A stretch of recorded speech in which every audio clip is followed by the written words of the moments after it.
Hello, I'm Donovan Jacobs, and this is Canada in Context. We'll jump right into it this week. This episode is about identity politics. Before we begin, we have to get a few things sorted out first. What is politics? Well, politics is a system that's primarily concerned with how government policy is influenced and created and enforced in society. So identity politics is when people from certain races, religions, cultures, social groups, ethnicities, when they promote their own interests to the exclusion of everybody else's. This is what identity politics is primarily concerned with. So now that we have an understanding what identity politics is, what's going on? Well, there are three players in this whole story, and the first is people who are just trying to be respectful and get along with others. The second group are people who are obsessed with pushing their political agenda. And the third are people who are fanning the flames of division to increase their own power and control. Let's start with people who are obsessed with shaping the world into their own image. Groups like Antifa, Black Lives Matter, and the KKK. They're all obsessed with shaping the world around them to their views about race. Specifically, Antifa and BLM, they want to tear down Western society because they see it was built by racist white people. And it was built in such a way, they say, is to only benefit white people and exclude all other races.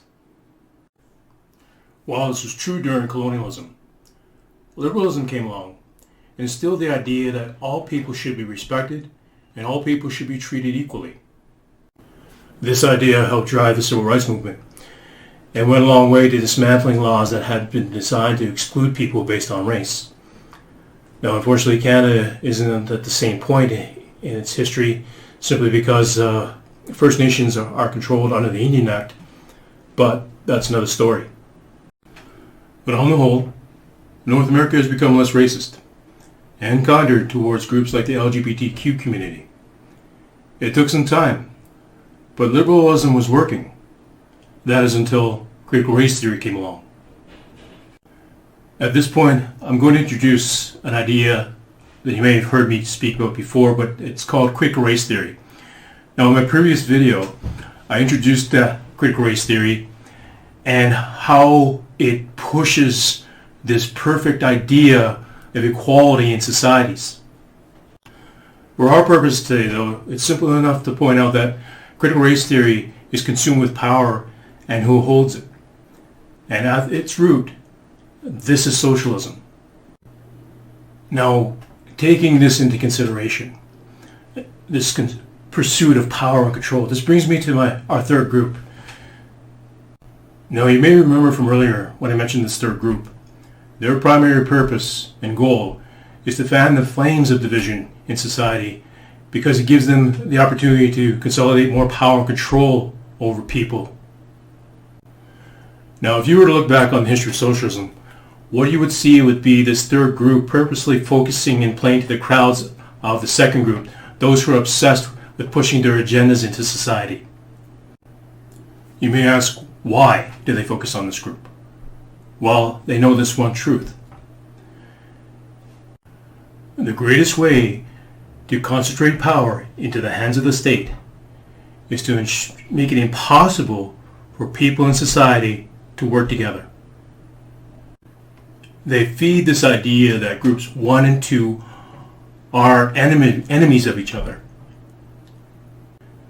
This third group, though, intentionally focuses on those who would call themselves oppressed, because they know that this group is ready, willing, and able to lash out at people who they feel are oppressing them.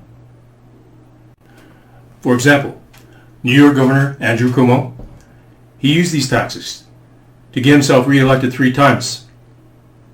Now, what he did was he created a feminist group to lobby on his behalf during these times that he's been in office.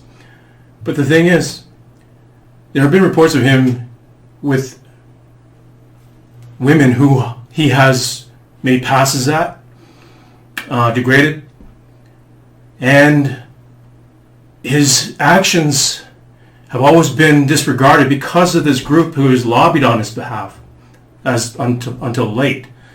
And so now people have begun to realize exactly how he's used this politics of division to centralize and hold on to power for himself.